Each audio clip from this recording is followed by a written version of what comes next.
Cumprimento, excelentíssimo senhor ministro Cristiano Zanin, presidente desta turma. Cumprimento, excelentíssimo senhor ministro Alexandre de Moraes, relator deste caso. Cumprimento a excelentíssima senhora ministra Carmen Lúcia, em nome de quem cumprimento todas as mulheres que acompanham este julgamento. Cumprimento os excelentíssimos senhores ministros Fux, ministro Flávio Dino, em nome de quem cumprimento todos os servidores desta casa. Cumprimento o excelentíssimo senhor Procurador-Geral da República, Paulo Gonet, em nome de quem cumprimento todos os membros do Ministério Público. Advogados, cumprimento também o ex-presidente da República, aqui presente, profissionais da imprensa, senhoras e senhores.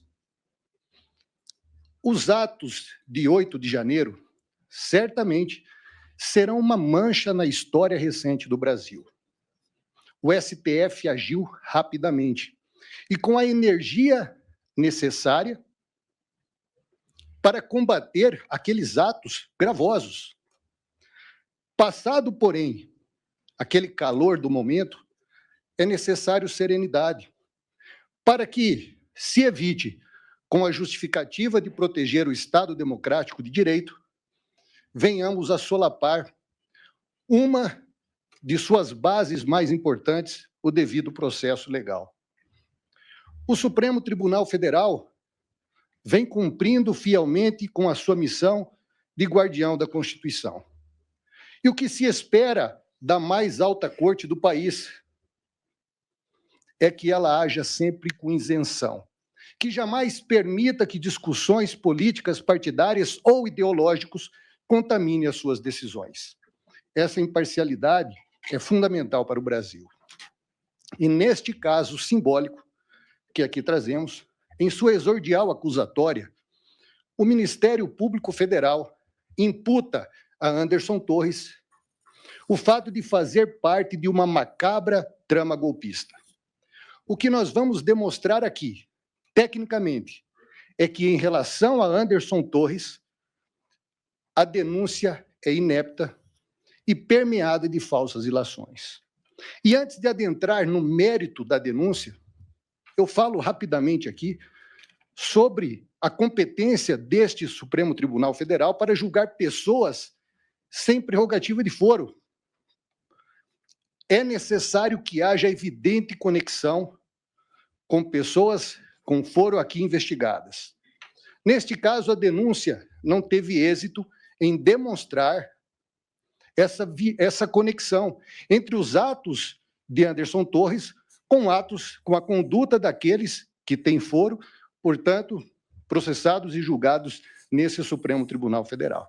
Portanto, preliminarmente, o que se pede é que, em relação a Anderson Torres, os autos sejam encaminhados a uma das varas criminais da Seção Judiciária do Distrito Federal. Superado essa questão, passamos, então, à análise da denúncia. O Ministério Público Federal imputa a Anderson Torres 5 condutas consideradas, então, criminosas. Quais sejam elas, ministro Fux? A participação de uma live em julho de 2021. O que mais, ministra Carmen Lúcia? A participação de uma reunião ministerial em julho de 22. E mais, ele teria usado o aparelho estatal, notadamente a Polícia Rodoviária, para interferir nas eleições em favor do ex-presidente Jair Bolsonaro. E mais ainda, ele teria prestado assessoramento jurídico para possíveis atos golpistas, segundo a denúncia de 2 generais, além de uma possível omissão como secretário de Segurança. Ora, todas as condutas que foram elencadas pelo Ministério Público, se trata da sua conduta profissional, o exercício das suas funções.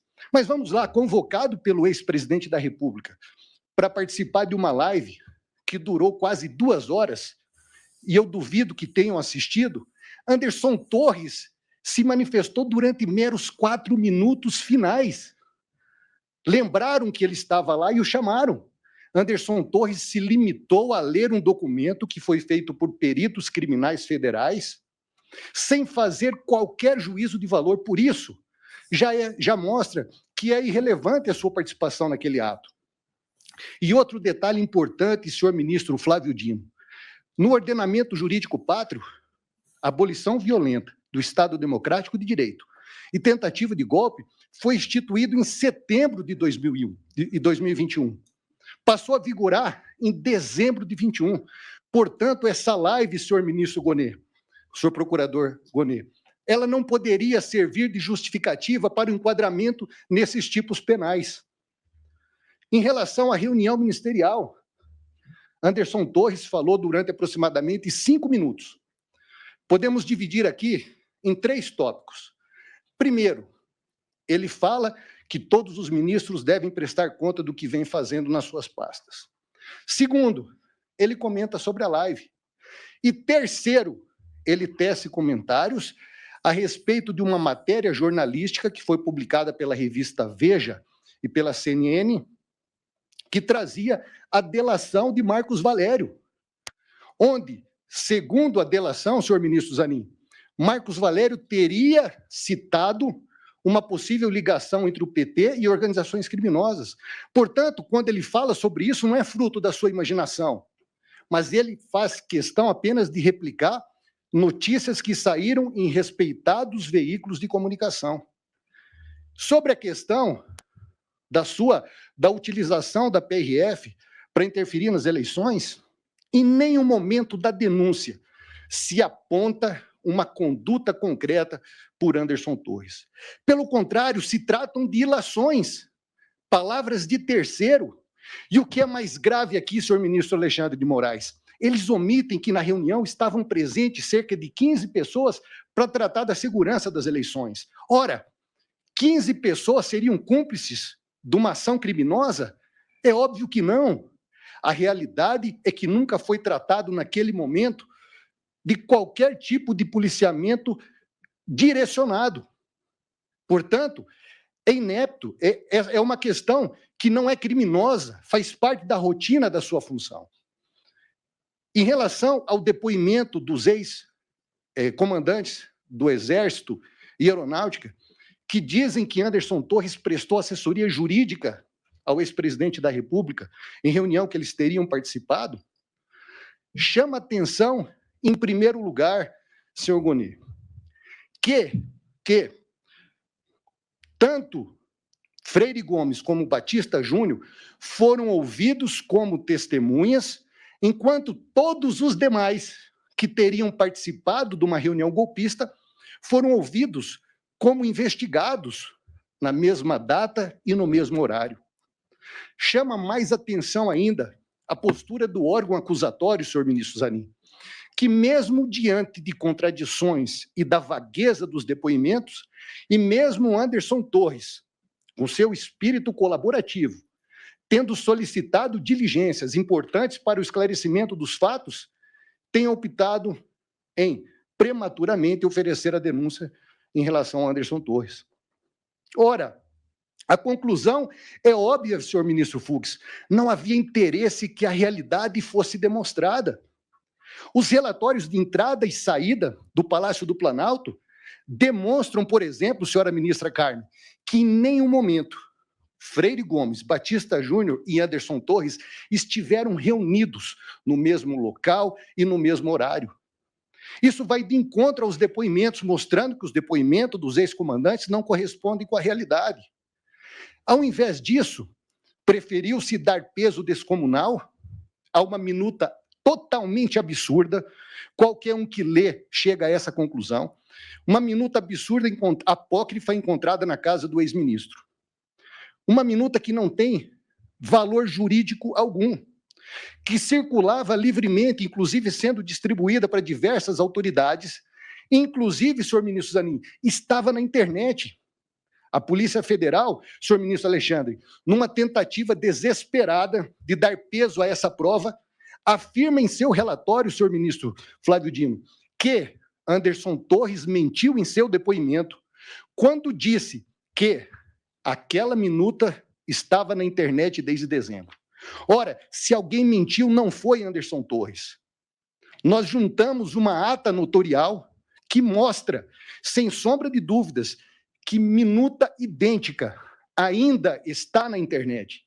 E mais ainda, o detalhe mais importante, com a sua inserção, dia 12 de dezembro de 2022. A PGR silencia sobre isso. E, por fim, não há do secretário de Segurança. Ficou provado, diferente do que a denúncia traz, ficou provado nos autos que Anderson Torres programou as suas viagens de férias em julho do ano anterior e que ele adquiriu as passagens para si e sua família em novembro, quando sequer havia cogitação de qualquer manifestação. Ora, o tão falado, ministra Lúcia, relatório de inteligência número 6, ficou evidente que nunca chegou às mãos de Anderson Torres. Portanto, até o horário do seu embarque com a sua família para os Estados Unidos, não havia absolutamente nada que contraindicasse o seu plano de férias.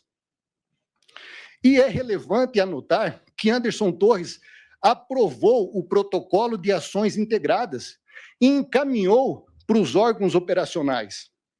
A Secretaria de Segurança não é responsável pela parte operacional executiva. Ele mandou, então, que as instituições cumprissem. E detalhe relevante, o protocolo de ações integradas, previa diversas ações, entre elas proibia o acesso à Praça dos Três Poderes.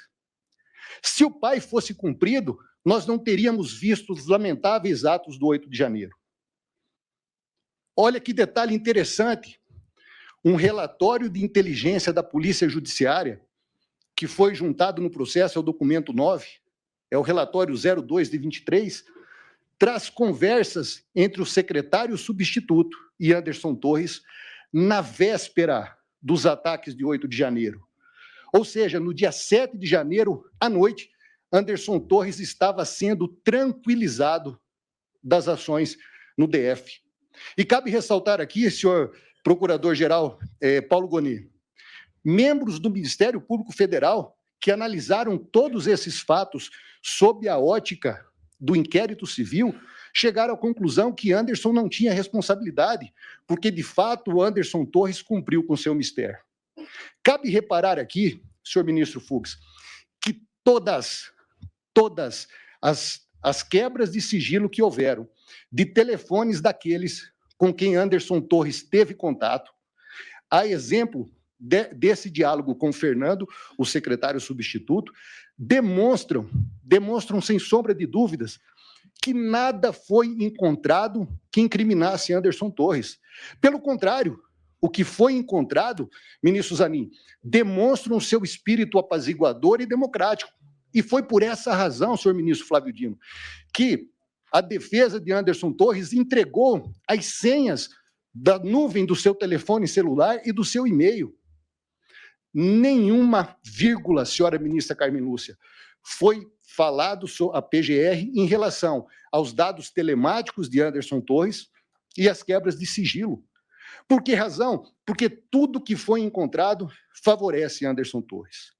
Mas, ao invés disso, a PGR denunciou Anderson Torres de modo temerário, imputando-lhes condutas que sabidamente não são crimes. E mais, nós teríamos aqui como elencar diversas provas de que não há condições de prosseguir a denúncia em relação a Anderson Torres, porque não há justa causa. E eu poderia citar aqui, por exemplo, a transição da pasta, onde em novembro de 22, o ex-ministro Anderson Torres se reuniu com o ministro Flávio Dino para começar a transição da sua pasta. Ora, Anderson Torres, quando soube que estavam invadindo os prédios públicos, mandou uma mensagem para o seu substituto: não deixe chegar no Supremo. No dia 6, ministra, isso é muito importante, no dia 6 pela manhã, Anderson Torres se reuniu com o general Dutra com o objetivo de desmobilizar os acampamentos em frente aos quartéis. Ora, são atitudes incompatíveis para aquele que pretende dar um golpe de Estado. E mais relevante, e para finalizar, é que na delação premiada de Mauro Cid, um dos personagens centrais de toda essa denúncia, ele não implica Anderson Torres.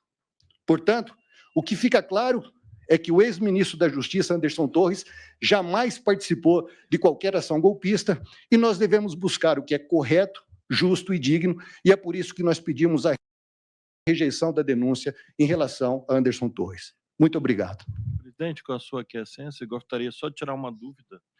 Pois não, ministro Flávio Novak, o senhor Dino. aludiu a uma data, dia 12 de dezembro, e certamente por limitação orgânica minha, eu não captei o que aconteceu no dia 12 de dezembro, que o senhor mencionou. 12 de dezembro foi inserida aquela minuta, a idêntica minuta encontrada na casa do Anderson Torres, ela circulava pela internet, com a data de inserção em dezembro de 21. Inserção onde? 22, na internet. Publicamente. Isso. Ok, agradeço ao senhor.